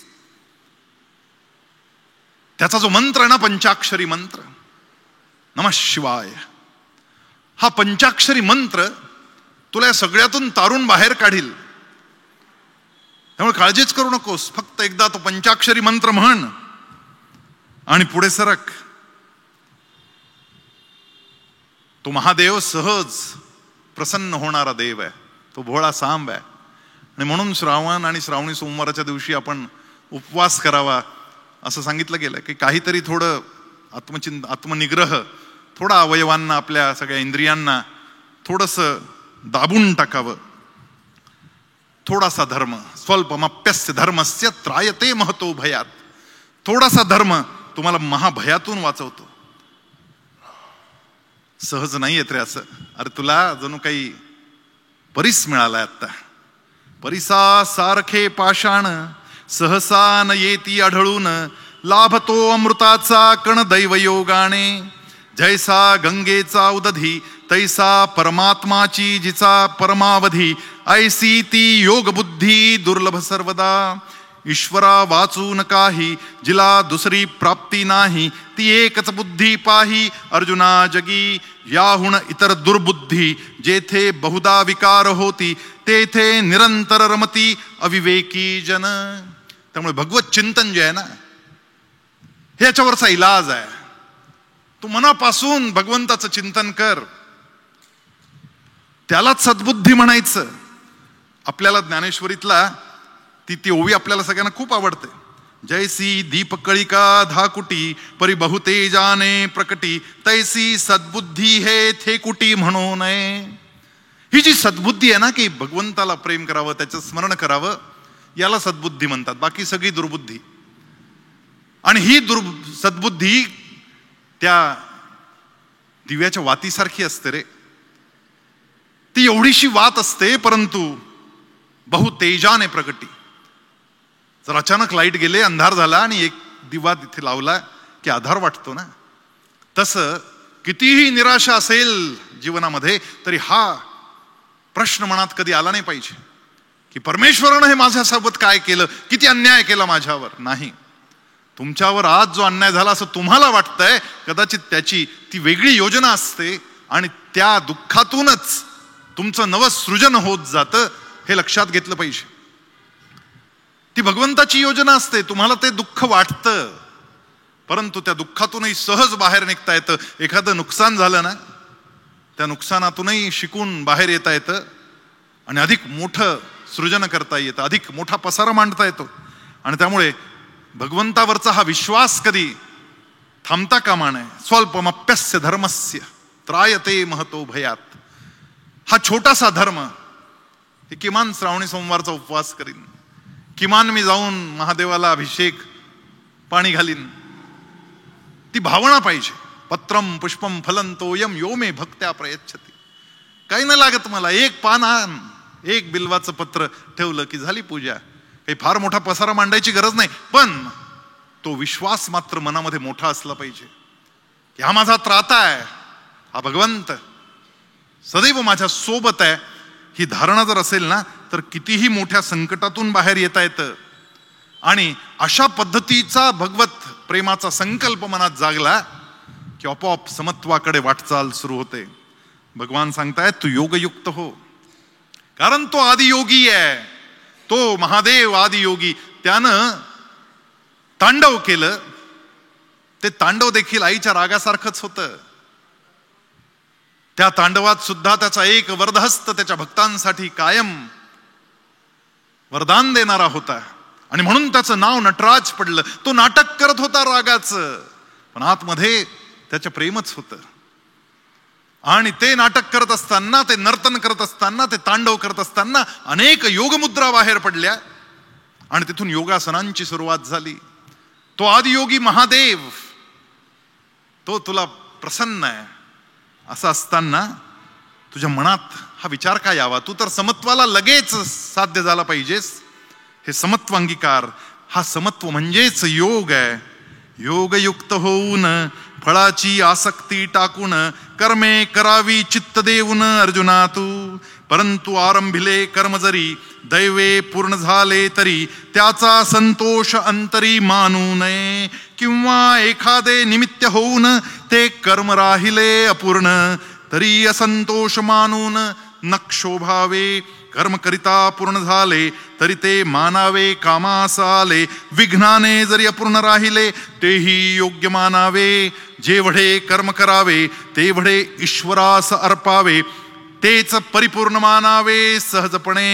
पहा शुभ अशुभ करिता कर्म समान ठेवणे मनोधर्म. हीच योगस्थिती उत्तम म्हणती अर्जुन. अर्जुना समस्थिती याला म्हणतात. सुखदुःखे समे कृत्वा. सुखात आणि दुःखात सहज समत्व आणता आलं पाहिजे. हे सुख बाहेरून आहे, दुःख बाहेरून आहे. हे थंड आणि गरम, हे स्पर्श बाहेरून येणारे स्पर्श आहेत. एकदा त्या थंड गंगेच्या प्रवाहात उतरलास की बाहेर निघावंसं वाटत नाही. आधी जावंसं वाटत नव्हतं, आता निघावंसं वाटत नाही. आधी जे दुःख वाटत होतं ते नंतर सुख वाटायला लागतं. आधी जे सुख वाटत असतं ते नंतर दुःख वाटायला लागतं. असं घडतंय ना तुझ्यासोबत? मग दोघांना समान मानण्यात अडचण काय? अर्जुना समत्व चित्ताचे तेची सार जाण योगाचे. जेथे मन आणि बुद्धीचे ऐक्याधी. अरे अर्जुना, मन आणि बुद्धी या दोघांना जोडणं म्हणजे योग आहे, एवढं ध्यानात ठेव. एखादं मूल वर्गात बसतं, त्याचं डोकं तिथे असतं वर्गात, परंतु मन मात्र फिरायला घरी जातं. त्या मुलाला काहीच आकलन होत नाही, त्याला काही कळणार नाही, त्याला ग्रास्पिंग होणार नाही. त्याचं मन आणि त्याची बुद्धी दोन्ही एका ठिकाणी राहिले तर ते जे कर्म आहे ते कौशल्यपूर्ण कर्म होईल. आणि म्हणून भगवंतानं दुसरी व्याख्या केली, तस्माद् योगाय युज्यस्व. योग कर्मसु कौशलम. जे कौशल्यानं होतं म्हणजे जिथे मन आणि बुद्धी एकत्र येते आणि ते कर्म घडतं त्यावेळेस तोच योग असतो. आणि त्यामुळे तू जरी आज हतप्रत झालेला असलास तरी देखील काळजी करायची नाही. आता मन आणि बुद्धी एकत्र आणायची. आणि मन ठिकाणावर आणायचं कसं? त्याच्यासाठी तो श्वासोश्वासाचा व्यायाम आहे. कारण मनाचं आणि श्वासाचं अत्यंत जवळचं नातं आहे. तुम्हाला दुःखाचा आवेग येतो त्यावेळेस तुमचा श्वास वर खाली व्हायला लागतो. तुम्ही धापा टाकायला लागता न पळता देखील. भीती वाटली तरी देखील श्वास वर खाली होतो न पळता. एखादं कुत्रा अंगावर आलं रस्त्यात की आपण धापा टाकायला लागतो तिथेच. काय करावं सुचत नाही. ऑक्सिजन लेव्हल ड्रॉप डाऊन आणि डोकं ब्लँक होतं. आणि धापा टाकतो म्हणजे ती ऑक्सिजन लेव्हल वाढवण्यासाठी आपली श्वसन यंत्रणा काम करायला लागते आणि तो श्वास अधिक घ्यायला लागते जेणेकरून ऑक्सिजनची लेव्हल जी ड्रॉपडाऊन झाली आहे ती परत वर गेली पाहिजे. हे विज्ञान आहे. आणि भगवद्गीता सांगते ज्ञानम विज्ञान सहितम यज्ञात्वा मोक्षसे शुभात. मी जे सांगणार आहे ते केवळ ज्ञान नाही, ते विज्ञान युक्त ज्ञान आहे. आणि विज्ञान आणि ज्ञान या दोघांची सांगड घालून मी तुला सांगणार आहे. अर्जुन ऐक. बुद्धियोगाचा करिता विचार कर्मकांड वाटे ही न फार.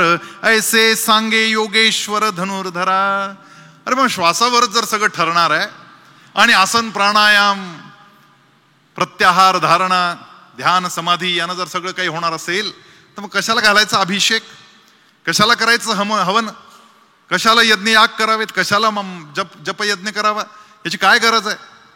असं वाटणं फार स्वाभाविक आहे. पण भगवंत सांगतायत परी ते कर्म करता शुद्ध हा बुद्धियोग होतो सिद्ध. या कर्मसिद्धीस प्रबुद्ध म्हणतात योग स्थिती. हे जे काही कर्मकांड आहे, तो अभिषेक करतोय, होम हवन करतोय, जपजाप्य करतोय, हे तुझी योगस्थिती निर्माण व्हावी म्हणून तुला सहाय्यकारी होणाऱ्या या सगळ्या गोष्टी आहेत म्हणून त्या केल्या पाहिजेत. एकदम 5व्या पायरीवर नाही पोचतायत. 2री, 3री, 4थी पायरी चढून मग 5व्या पायरीवर आपण जातो.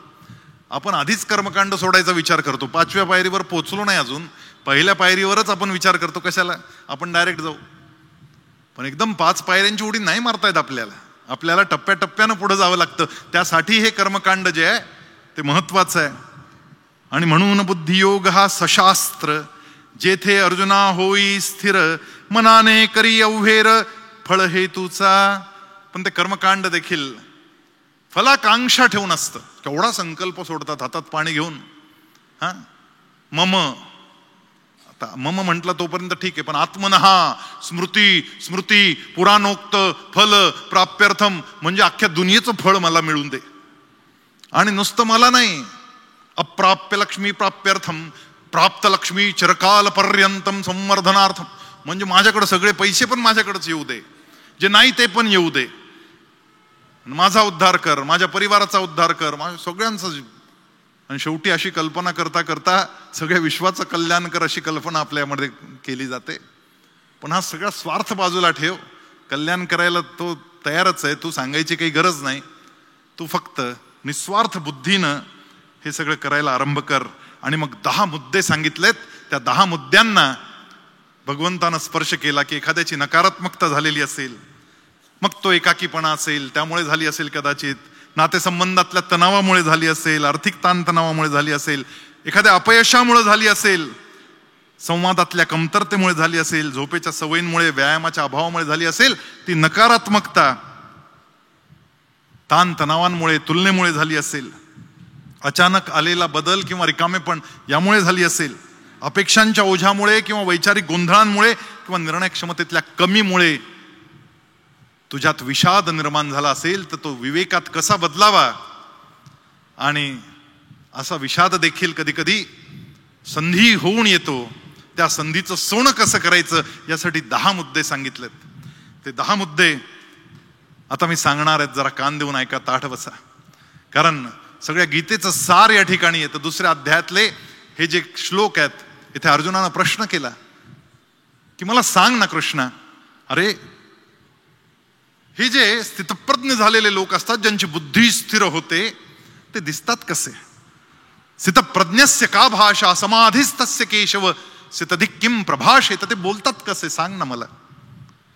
किमासीत व्रजेत किम. हे अभिवचन ऐकून श्रीकृष्णास म्हणे अर्जुन, देवा स्थितप्रज्ञ तो कोण आणि कैसा ओळखावा. आणि जास स्थिर बुद्धी म्हणती, जो अखंड भोगतो समाधी, त्याची चिन्हे कोणती सांग मजला. आणि कृष्णानं उत्तर द्यायला सुरुवात केली. हे उत्तर म्हणजे अमृत आहे. हे प्रत्येक मुलानं, प्रत्येक माणसानं त्याचं पान करावं, असं हे अद्भुत अमृत. की स्थितप्रज्ञ कसा दिसतो, तो योगी कसा असतो, तो चालतो कसा, आणि ती स्थिती येते कशी. त्यातलं पहिलं उत्तर दिलं. श्रीकृष्ण म्हणे अर्जुनासी, जो हा कलाभिलाष मानसी, तोच विघ्ने आत्मसुखाशी करीत असे.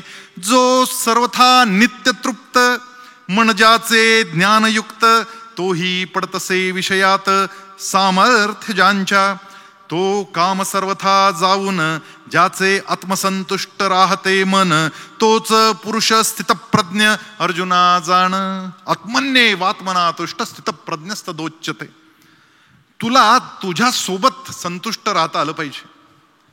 आमचा प्रॉब्लेम काय झालाय, आमची संतुष्टी इतरांवर अवलंबून आहे. की माझ्या सुनेनं माझं विचारलंच नाही मला, माझा मुलगा माझी सेवाच करत नाही, मला पाहायलाच येत नाही, म्हणजे त्याने काय करावं याच्यावर माझा आनंद निर्भर आहे का, माझं सुख निर्भर आहे का? नाही. आपल्या म्हातारपणाची चांगली व्यवस्था आपण करून ठेवावी. पोरं बिरं आपल्या मदतीला काही येतील याचा विचार न करता आपण मजेत राहायला शिकलं पाहिजे. आत्मन्येवात्मना तुष्ट. आपण आपल्याशी मस्त राहावं. आपल्या आनंदाचा रिमोट कंट्रोल इतरांच्या हातात नाही द्यायचा. त्यानं बटन दाबलं की इकडे चॅनल बदलला, असं घडता कामा नये. आत्मन्येवात्मना तुष्ट. आणि रोज रात्री बसायचं लिहायला की आज दिवसभरात किती वेळा ही आत्मसंतुष्टी जी होती ती डगमगली, किती वेळा असं घडलं की मी आतून आनंदित राहायला पाहिजे होतं, बाहेर काही काही घडतंय, कोणीतरी ओरडतंय, कोणी शिवीगाळ करतंय, मला काय त्याचं, तोंड त्याचं खराब झालं, मी का आतून डगमगलो, मी का बिथरलो, आणि माझा क्रोध आतमधून का जागा झाला. रोज रात्री लिहायचं. ह्याची प्रॅक्टिस करावी लागते बरं. कारण पुढच्या अध्यायातच विचारलं कृष्णानं, ते नंतर पुढच्या वर्षी सांगेन मी.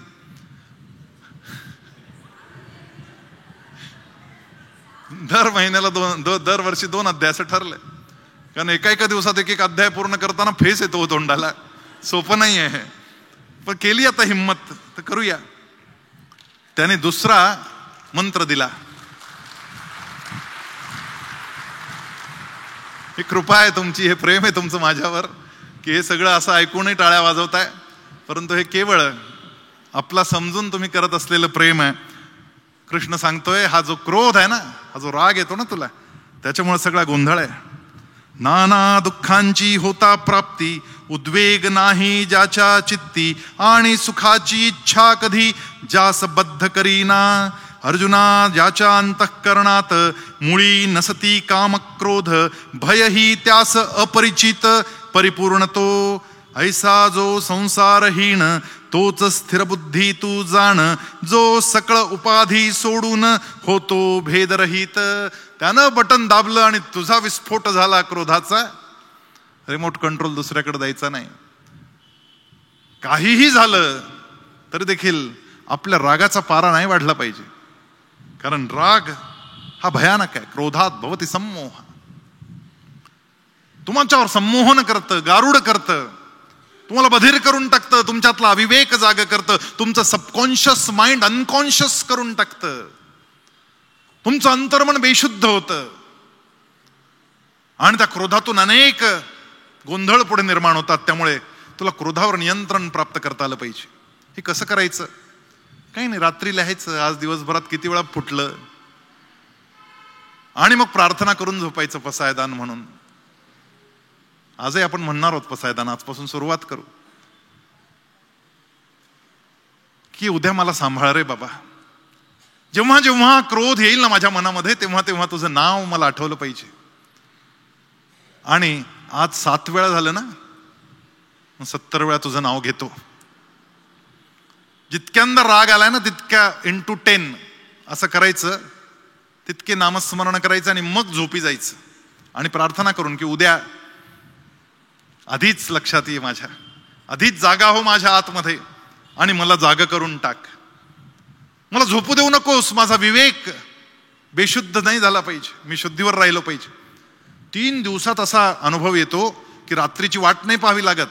तुमचा विस्फोट झाला आणि भडभड भडभड भडभड तुम्ही सगळ्या त्या रागाचा निचरा केला कोणावर तरी, की पुढच्या 5 मिनिटात लगेच आठवतो, अर घोटाळा झाला.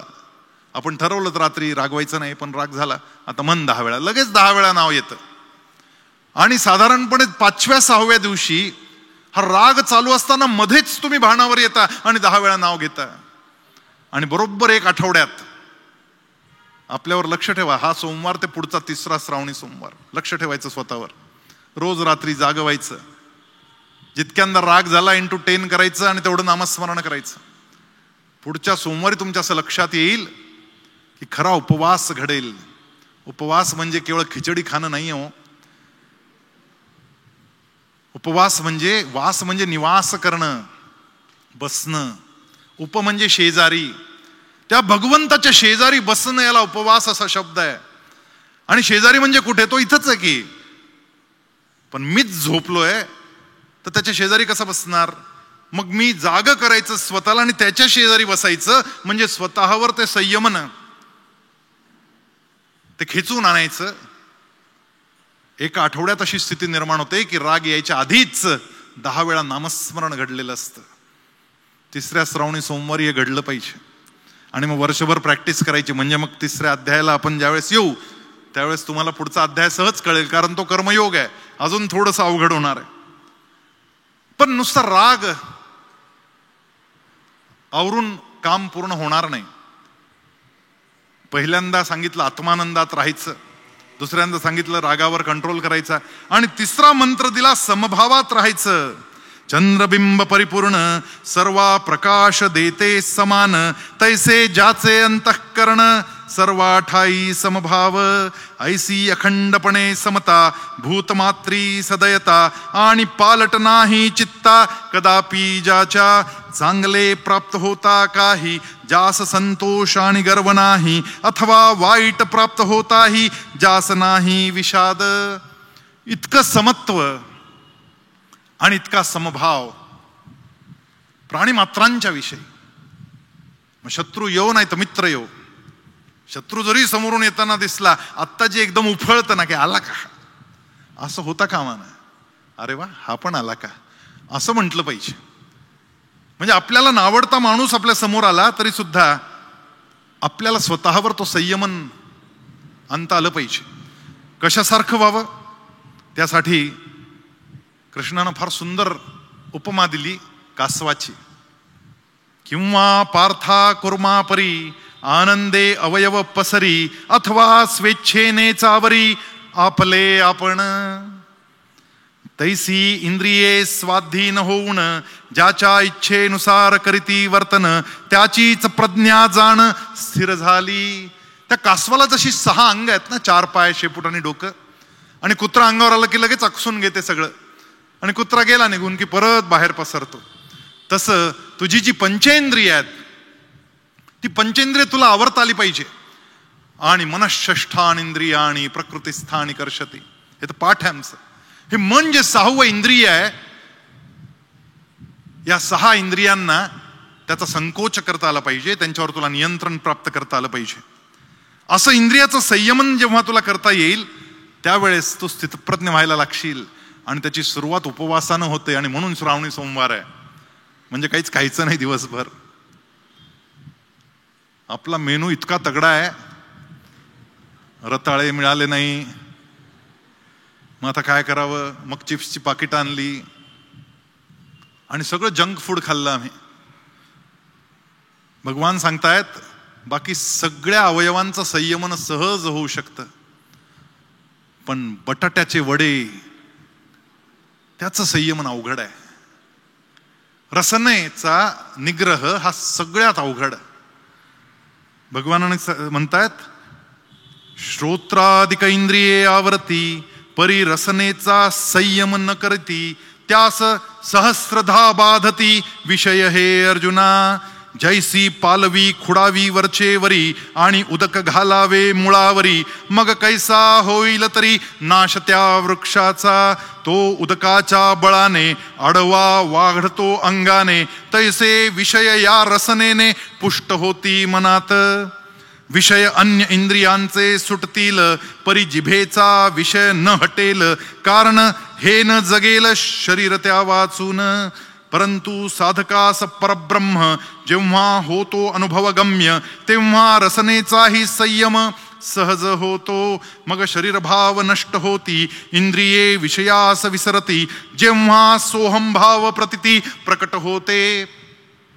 रसनेचा निग्रह करता आला पाहिजे. आणि म्हणून आठवड्यातून, नाही जमत आठवड्यातून तर 15 दिवसातून एकदा तरी तुझ्या रसनेचा निग्रह तुला करताच आला पाहिजे. आणि पक्का निग्रह असला पाहिजे तो. नाही तर मग वरच्यावर सगळी पालवी खोडायची आणि मुळाला पाणी घालत राहायचं, ते झाड आडवं वाढतं. नुसतं झाड नाही आडवं वाढत, आपणही आडवे वाढतो. कारण रसनेवर संयम नाही, आपल्या जिभेवर संयम नाही. बाकी सगळी अंग 2-2 दिली हो. कान 2 आहेत, नाक 2 आहेत, हात पाय सगळं 2 आहे, मेंदू सुद्धा डावा उजवा 2 दिले, पण जीभ एकच दिली की बाबा रे अर्धच खा आणि अर्धच बोल, डबल ऐक, 2 कान. पण ही जीभ जी आहे ना, ही भयंकर आहे. ही बोलते डबल आणि खाते पण डबल. एकादशी दुप्पट खाशी, ती खातेच आणि बोलते पण. त्याच्यावर संयमन करणं, यासाठी तुला सावध चित्त राहावं लागेल. आणि ते 5वा मंत्र आहे की तुला सावध चित्त राहिलं पाहिजे, स्वतःला सावधान करत राहिलं पाहिजे तू. अर्जुना इंद्रियांचे दमन करण्यास जे करीती यज्ञ, ही इंद्रिये त्याच्याही अधीन होत नाहीत. इतकं सोपं नाहीये हे. तू म्हणशील मी उपवास करतो आणि नुसती फोडणी तिकडं आतमध्ये टाकली की आतमध्ये ज्वाळ उठते, कावळे कोकलायला लागतात लगेच पोटातले. मी आमच्या एका नातेवाईकाकडे गेलो होतो, त्यांची आत्या माहेरवाशीन म्हणून आलेली होती. आता हे सगळे आलेले, मी पाहुणा म्हणून गेलो तर त्यामुळे सुना मला विचारून गेल्या चहा वगैरे काय घेणार, म्हटलं काही नाही. आणि आत्या माझ्या शेजारीच बसली, तिला मात्र तेवढ्या 10 मिनिटात 5 वेळा येऊन विचारून गेले हो. ते कैलो भोवाची, ते कैलो भोवाची. मी म्हटलं पाहुणा मी आणि हिलाच विचारतायत सारखे सारखे. मला उत्सुकता झाली जरा. मी विचारलं त्यांना की काय भानगड आहे हो. नाही म्हणे त्यांचा उपवास वेगळाच आहे. म्हटलं कसला उपवास आहे. म्हणे त्यांचा पुच्छोपवास आहे. म्हणजे मला वाटलं शेपूट काहीतरी पुच्छ म्हणजे काय भानगड. नाही म्हणे सारखं विचारत राहायचं. पुच्छो म्हणे पुच्छो. जर विचारलं तरच खातात. पाणी सुद्धा न विचारलं तर पित नाहीत त्या. आणि सकाळपासून सांगून ठेवलंय आम्हाला विचारत जा बरं का मला दिवसभरात. म्हणून दर 5-5 मिनिटांनी विचारावं लागतं पाणी लेव की सरबत लेव की चहा लेव की फलन लेव. काय चाललंय काय. म्हणजे तिच्या सासरी तिला कोणी विचारत नाही. सगळा राग इकडे येऊन काढते ही सुनांवर तिथल्या, स्वतःच्या नंदेवर. मला विचारत राहा दिवसभर. अहंकार वाढवणारा उपवास. असला उपवास नाही कामाचा. सावध चित्त व्हायचंय.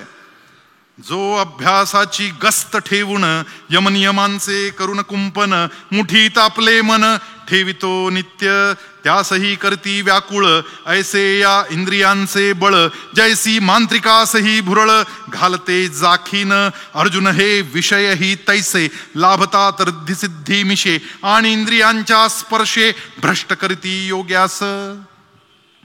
त्यामुळे तुला प्रॅक्टिस करावी लागेल बाबा. अभ्यास एप्य समर्थोसी मत्कर्म परमो. अरे तुला अभ्यास करावाच लागेल. आणि मग अभ्यासही नाही जमला तर मग काय करायचं ते नंतर सांगेन पुढच्या वर्षी. पण वर्षभर अभ्यास तर करून पाहू. आणि मग 6वं सांगितलं की सदा भगवंताचं स्मरण मात्र तुझ्या मनात कायम राहू दे. भगवंत माझं कधी वाईट करू शकत नाही हा दृढ विश्वास मनात राहू दे. म्हणून एक पार्था यास निर्दाळी जो सर्वथा सर्व विषयांची आस्था सोडून नित्य जो आत्मबोध युक्त होऊन राहतो सतत जो हृदयी नाही विसरत कदापि मला. जरी ब्रह्मविषय सोडिले जरी बाह्य विषय सोडिले परी त्यांचेच मनी चिंतन चालले तरी जाणावे नाही तुटले संसाराचे बंधन. मोबाईलवर रीळ पाहतोय आणि मला विसरलास नाही. तू नुसत्या रीळ मध्ये डोळं घातले की विषय तुझे जागे होणार आहेत. तू माझं चिंतन मनात ठेव म्हणजे विषय जागे होणार नाहीत. तैसी हृदयांतरी विषयेच्छा अल्प राहिली तरी संपूर्णपणे नाश करी विवेकाचा. तुला विवेकाच्या दिशेनं जायचंय ना तर मग एवढं तुला ऐकावं लागेल की अल्प सुद्धा त्या विषयांची कामना मनात येणार नाही असं वागावं लागेल. आणि अशाच गोष्टी कराव्या लागतील. आणि काम क्रोधातून तुला मुक्तच व्हावं लागेल. या काम आणि क्रोधातून कामना सारख्या अपेक्षा की त्यांनी हे करावं यांनी हे करावं या अपेक्षांमधून बाहेर ये. कामातून बाहेर ये. जेथे काम उत्पन्न झाला तेथे क्रोध आधीचा आला. क्रोधामध्ये असे भरला संमोह जाण. अस्तकाळ येता निशा जैसी गिळते सूर्य तेजा स्मृतिभ्रंश होता दशा होते तैसी प्राण्यांची.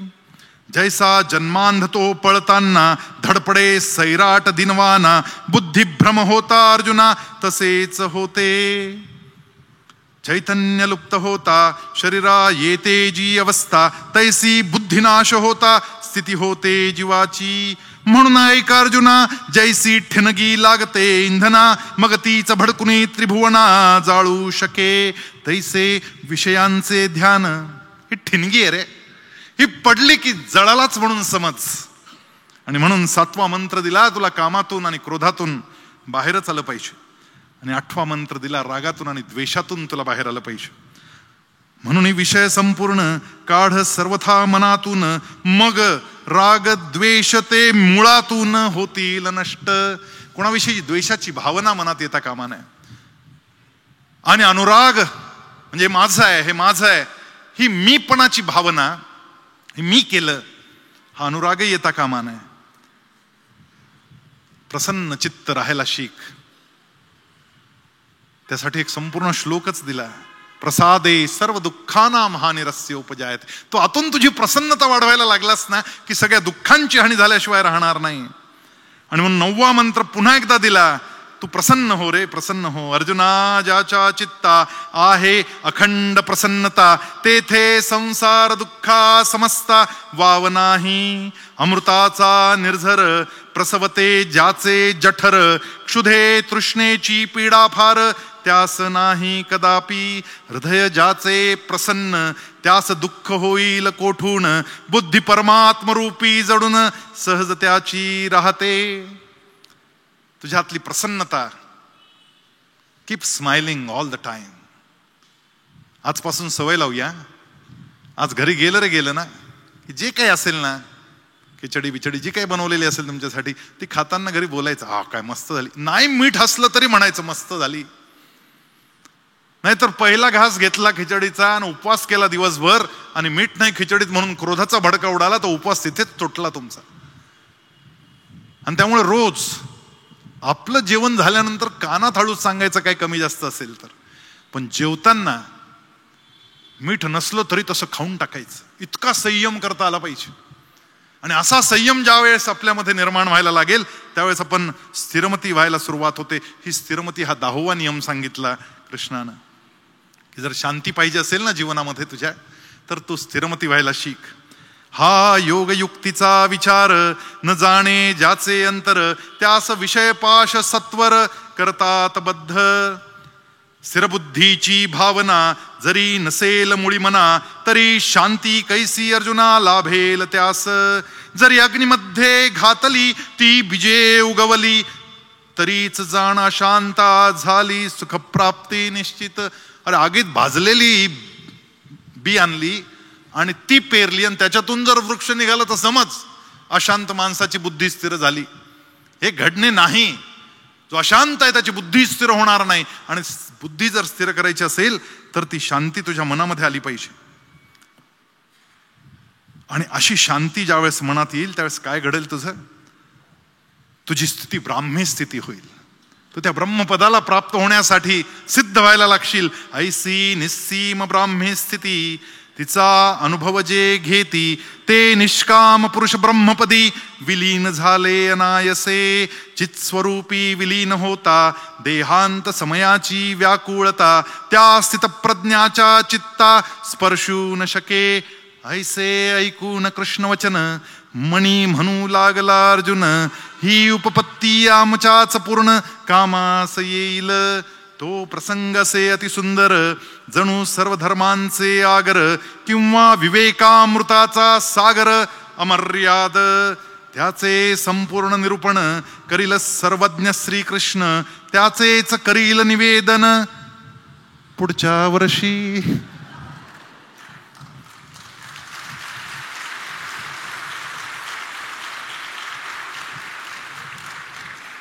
हा दुसरा अध्याय पूर्ण झाला, ज्याचं नाव भगवंतानं त्याला सांख्य योग असं म्हटलं. संख्येमध्ये सगळ्यात छोटी संख्या शून्य असते ना, त्या शून्यावरून हा शब्द निर्माण झाला सांख्य योग. ते शून्य करता आलं पाहिजे मन, त्या अहंकाराचं पूर्ण त्याचा निचरा झाला पाहिजे. आणि याची सुरुवात योगाभ्यासापासून होते. याची सुरुवात त्या आदियोग्याच्या उपासनेतून होते. आणि म्हणून या ठिकाणी एक छोटंसं 3.5 मिनिटाचं योगाभ्यास कसा करतात मुलं हे दाखवायला त्या सगळ्या मुलांना मी आमंत्रित केलं. त्यांचा तो योगाचा अभ्यास तुम्ही पाहावा आणि त्यातलं थोडं तितकं नाही जमलं तरी थोडं थोडं सुरू करावं. आसनांपासून थोडे प्राणायाम करावेत.